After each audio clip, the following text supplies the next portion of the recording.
नमस्कार, गिरीश गुप्ता के चैनल में आपका स्वागत है। जैसा कि आप लोग जानते ही हैं कि हर क्वार्टर के एंड के बाद एक डेटा रिलीज़ किया जाता है उस क्वार्टर से रिलेटेड, और ये डेटा होता है कंपनी की शेयर होल्डिंग से रिलेटेड। और जो सेबी इन्वेस्टर्स हैं, वो ज़्यादातर इस बात का ध्यान रखते हैं कि एफआईए और डीआईआई ने आखिर क्या चेंज होल्डिंग में अपनी की है, जो उनको इस बात का एक इंडिकेशन, केवल एक हिंट देती है कि एफआईआई और डीआईआई का इस कंपनी के प्रति या इस स्टॉक के प्रति क्या रुख है।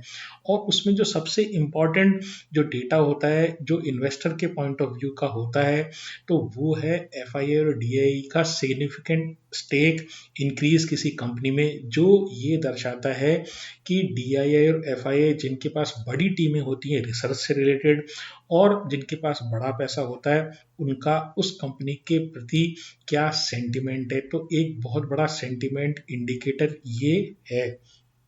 तो आज की वीडियो में हम आपके सामने लाए हैं कुछ ऐसी कंपनियां जहां पर एक रीजनेबल स्टेक इंक्रीज हुआ है, बोथ एफआईआई का और डीआईआई का।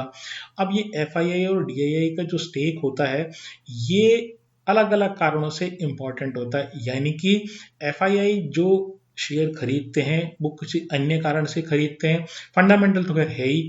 और जो डीआईआई है उनका कुछ व्यू पॉइंट अलग होता है। तो देखिए, जो एफआईआई जब स्टेक खरीदते हैं किसी कंपनी में, तो एक चीज़ तो ये कि वो जो है ना, वो कंपनी के बारे में पॉजिटिव होते हैं, मतलब उसमें कुछ ऐसा परिवर्तन होने की संभावना वो देखते हैं, तब वो एक इंक्रीज करते हैं। दूसरी बात ये है, ये इंडिकेट करता है कि मनी फ्लो जो है ना उस कंपनी में आ रहा है, क्योंकि जो एफआईआई जब इन्वेस्ट करता है तो छोटा मोटा अमाउंट इन्वेस्ट नहीं करता, लार्ज अमाउंट इन्वेस्ट करता है। तो पैसे का या लिक्विडिटी फ्लो की तरफ ये इंडिकेट करता है। और तीसरी बात ये है कि जब एफआईआई खरीदते हैं तो बहुत फास्ट स्पीड से खरीदते हैं, तो ये एक इंडिकेशन होता है कि भाई शॉर्ट टर्म में वो जो जो शेयर है, वो पर्टिकुलर कंपनी का शेयर, वो जो है वो ऊपर जाने की उसमें संभावना होती है। इसके बरक्स, इसके विपरीत जो डीआईआई का बिहेवियर होता है, वो आपके हमारे जो जो इंडियन बिहेवियर होता है उस तरीके का होता है।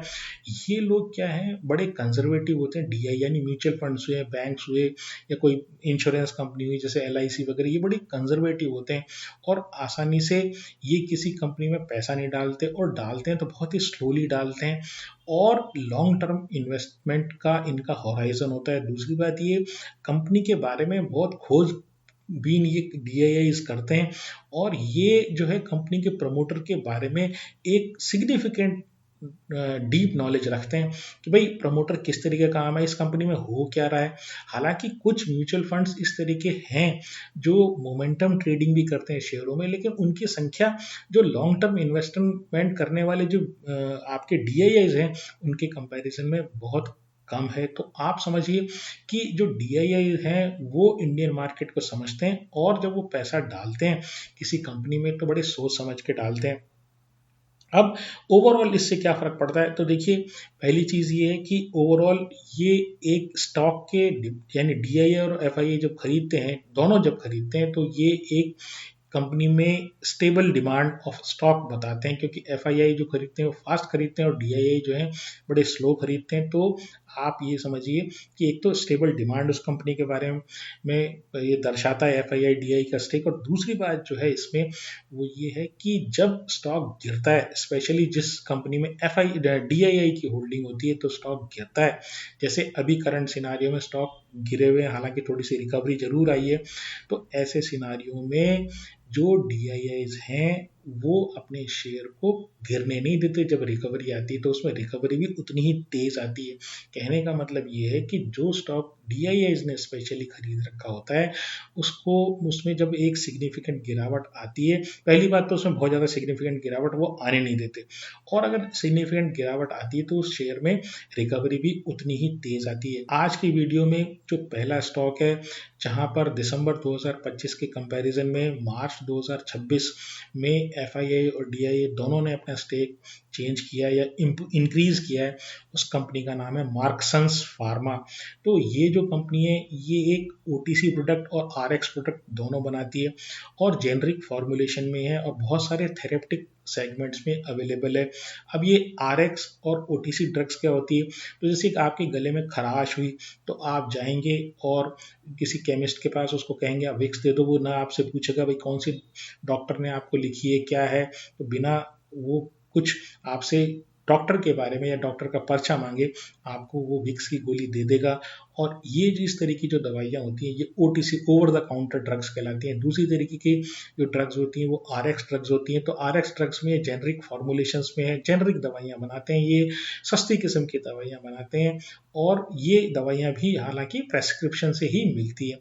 अब इनके अगर प्रमोटर के स्टेक की बात करें इस क्वार्टर में यानी दिसंबर से 25 से जो मार्च 2026 में चेंज हुआ, तो इनके प्रमोटर के स्टेक में कोई चेंज नहीं हुआ है। प्रमोटर के पास 43.87% स्टेक था पिछले क्वार्टर में भी और इस क्वार्टर में भी। और एफआईआई ने यहाँ पर पिछले क्वार्टर में जो यानी दिसंबर 2025 के क्वार्टर में उसके पास स्टेक 8.31% था, जो अब बढ़कर 16.76% हो गया, यानी करीब करीब 9% की इंक्रीज हुई। 9% की एफआईआई द्वारा खरीद बहुत ही सिग्निफिकेंट खरीद है। इसके अलावा जो डीआईआई का जो स्टेक था वो पिछले क्वार्टर में 5.91% था, जो अब बढ़कर 6.57 ने मार्च 2026 के क्वार्टर में 6.57% हो गया, लगभग आधा परसेंट ये इंक्रीज हुआ है।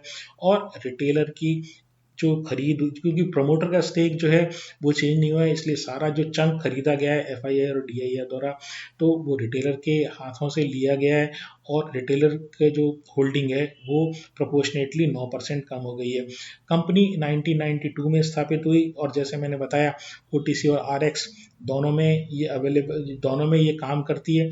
और ओटीसी प्रोडक्ट से इनकी जो सेल आती है वो 74% आती है और जो जो आरएक्स से जो इनका सेल आती है वो 26% आती है। सिग्निफिकेंट बात इस कंपनी के बारे में ये है कि ये जो डेवलप्ड मार्केट में जो रेगुलेटेड मार्केट है वहाँ काम करती है। 55% इनका जो रेवेन्यू आता है वो यूएसए से आता है और 34% यूके से आता है, 8% ऑस्ट्रेलिया एंड न्यूजीलैंड से आता है और बाकी जो है वो रेस्ट ऑफ द वर्ल्ड से आता है। मार्केट कैप की बात करें तो 8200 करोड़ का एक छोटा मार्केट कैप है। आरओई 17% है, अच्छा आरओई है। डेट टू इक्विटी 0.12 है, हर 100 रुपए की इक्विटी पर 12 रुपए का कर्जा है। पी जो है वो भी ठीक ठाक रीजनेबल है 23 का। 3 इयर्स की सेल जो है वो 21% बढ़ी और 3 ईयर का प्रॉफिट जो है वो 27% बढ़ा है। आज का जो दूसरा शेयर है जिसमें एफआईआई और डीआईआई दोनों ने अपना स्टेक इंक्रीज किया है उसका नाम है एस्ट्रा माइक्रोवेव और इसमें प्रमोटर का जो स्टेक है वो तो खैर चेंज नहीं हुआ है, 6.5% ही रहा है, लेकिन एफआईआई ने अपनी जो होल्डिंग है लगभग 1.25%, 1.25% इसमें बढ़ाई है।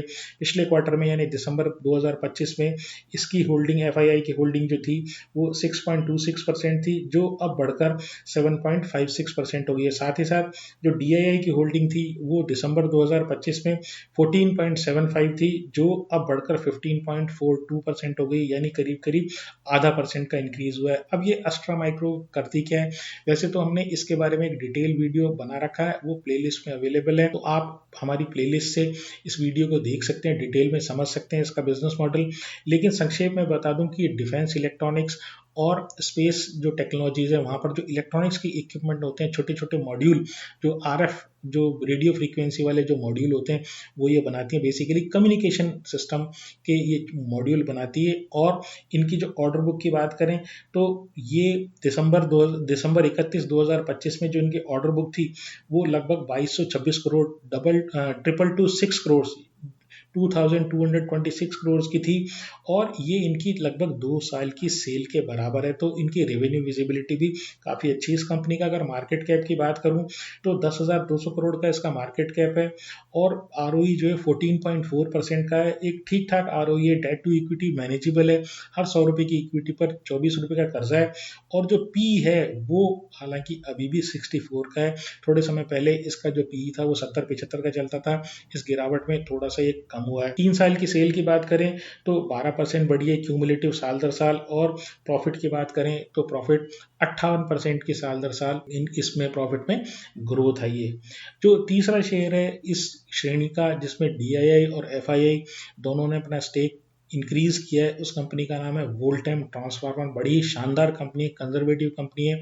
एक डिटेल वीडियो हमारे प्लेलिस्ट में हमने पहले बनाया हुआ बिजनेस मॉडल इसका समझाते हुए, आप चाहें तो उसको देख सकते हैं।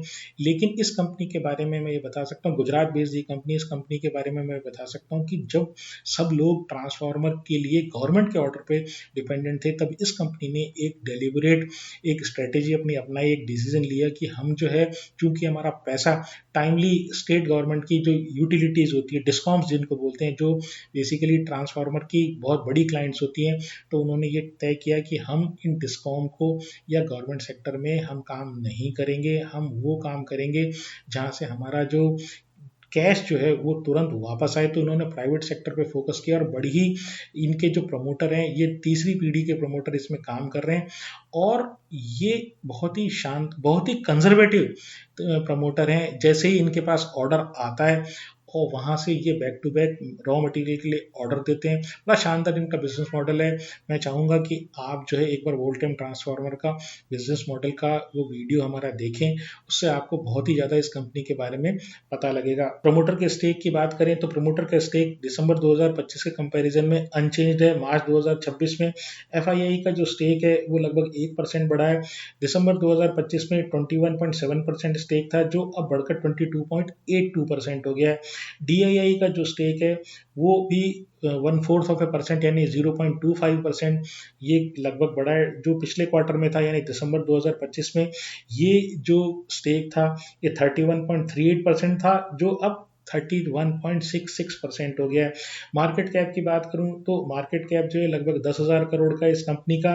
आरओई काफ़ी अच्छी है, 22% की 22%। Debt to equity, conservative company है, डेट रखना पसंद ही नहीं करती, डेट टू इक्विटी जीरो है। और जो पी है वो भी ठीक ठाक से थोड़ा सा एलिवेटेड है, लेकिन फिर भी इस तरह की कंपनी के लिए रीजनेबल पी है 28 का। 3 साल की सेल 20%, 20% बढ़ी है साल दर साल। 3 साल का जो प्रॉफिट है वो 36% बढ़ा है साल दर साल। तो ये तो रही 3 कंपनियां जिसमें एफआई और डीआईए ने अपना स्टेक इंक्रीज किया है। लेकिन आप एक चीज़ इसमें ध्यान रखें, जब आप एफआई और डीआईए का डेटा देखें इंक्रीज होता हुआ किसी भी कंपनी में, किसी भी शेयर में, तो आपको एक बात ये ध्यान रखनी है कि एफआईआई स्पेशली जो है वो बहुत ही ज़्यादा फास्ट एंट्री और एग्जिट, काफ़ी सारे एफआईआईज हैं, तो उनका जो बिहेवियर है ना वो बहुत ही जल्दी लॉस लेके निकलने में विश्वास रखते हैं और बहुत ही जल्दी शेयर में पैसा डालने में विश्वास करते हैं। तो आप इस बात, स्पीड जो है ना, एफआईआई वालों की स्पीड जो होती है, एफआईआई जब पैसा डालते हैं तो उनकी स्पीड बहुत ज़्यादा होती है और कई बार वो केवल मोमेंटम पे काम करते हैं। ऐसा नहीं है कि वो हमेशा वो फंडामेंटल देखते हैं। और इसी तरीके से जैसे मैंने बताया, कुछ ऐसे डीआईआई भी हैं जो क्वांटिटेटिव जो डेटा है उसको परख कर वो उसके ऊपर खेलते हैं, यानी वो सिर्फ चार्ट देख के या नंबर्स, जो शेयर में खरीद फरोख्त के जो नंबर होते हैं, फाइनेंशियल मेट्रिसेस की बात नहीं कर रहा हूँ, खरीद फरोख्त के जो नंबर होते हैं उसकी बात कर रहा हूँ। तो केवल कई बार जो डीआईआई भी हैं वो इस तरह के जो डेटा देखकर खरीदते हैं, शेयर्स को बेचते हैं, फंडामेंटल से उनका बहुत ज़्यादा लेना देना नहीं होता है, जल्दी स्टॉप लॉस लेकर निकलते हैं और जल्दी प्रॉफिट बुक करते हैं। तो आपको कोई भी, जब आप शेयर खरीदें तो पहली चीज़ लॉन्ग टर्म इन्वेस्टमेंट के लिए खरीदें। अगर आप ट्रेडिंग कर रहे हैं तो आप स्टॉप लॉस अवश्य लगाएं, चार्ट देख के काम करें। तीसरी बात ये, किसी भी शेयर में मेरी खरीदने और बेचने की राय नहीं होती। ये जो मैंने आपको शेयर के बारे में बताया ये एक इंडिकेटिव लिस्ट है, आप अपने ड्यू डिलिजेंस इसके बारे में करें। हमारा जो डिटेल वीडियो है एस्ट्रा माइक्रोवेव और जो वोल्टेम ट्रांसफार्मर के बारे में, वहाँ हमने डिटेल में बिजनेस मॉडल बताया, वो आप जाके एक बार देखें और फिर अपने फाइनेंशियल एडवाइजर से पूछें कि आपको इस शेयर में क्या करना है, कुछ करना भी है या नहीं करना है। तो आज के लिए इतना ही। अगर आपको मेरा प्रयास पसंद आया हो तो चैनल को सब्सक्राइब करें, वीडियो को लाइक करें और शेयर करें। नमस्कार, धन्यवाद, जय हिंद।